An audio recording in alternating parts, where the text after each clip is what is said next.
Bonjour et bienvenue au dernier téléjournal de Télé-Russie.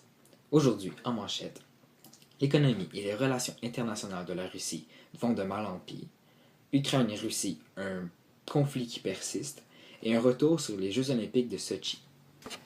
La situation entre la Russie et l'Ukraine ne cesse de faire jaser. Ce conflit qui perdure depuis plusieurs années a pris une tournure inattendue lorsque la Russie a dit vouloir annexer la Crimée, qui est une petite péninsule située au sud de l'Ukraine et à l'ouest de la Russie, où vit une majorité de la population russophone. Le gouvernement russe gagnerait beaucoup à posséder cette terre indépendante, puisque cette dernière est fertile en gaz naturel et en minerais de grande valeur, en plus de permettre un accès maritime à la mer Noire et aux océans. Ce n'est que le 21 mars, suite à de nombreux mécontentements de la part des Ukrainiens, qui voulaient se rattacher à l'Union européenne, que la Russie a finalement finalisé l'annexion complète des Criméens. La situation fait toujours du bruit à l'échelle internationale. Mais tout ne va pas à merveille pour la Russie. Même si la Crimée est annexée et que la situation de guerre avec l'Ukraine semble contrôlée, l'économie de la puissance nucléaire qu'est la Russie est au point mort. La devise russe a récemment chuté d'environ 4% en un mois, et depuis le début de l'année 2014, elle a diminué de 7%. Plusieurs fonctionnaires de l'État affirment que la Russie pourrait bientôt entrer en récession économique si la tendance se maintient. La dégradation du taux de croissance annuel des dernières années ne fait que confirmer l'état de crise de l'économie russe. De plus, ses relations avec l'Occident et l'Union européenne ne cessent de se dégrader.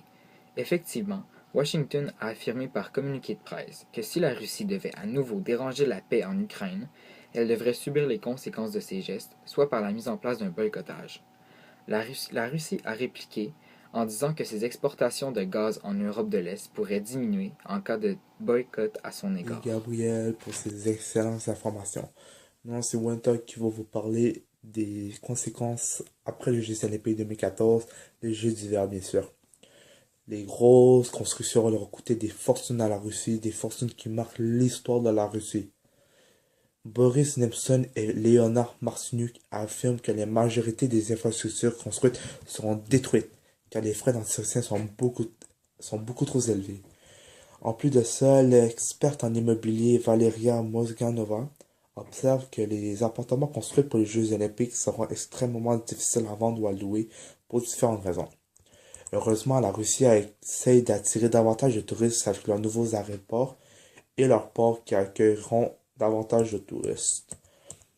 Cependant, les Jeux olympiques 2014 ne seront pas leurs seules dépenses pour la Russie à propos des sports.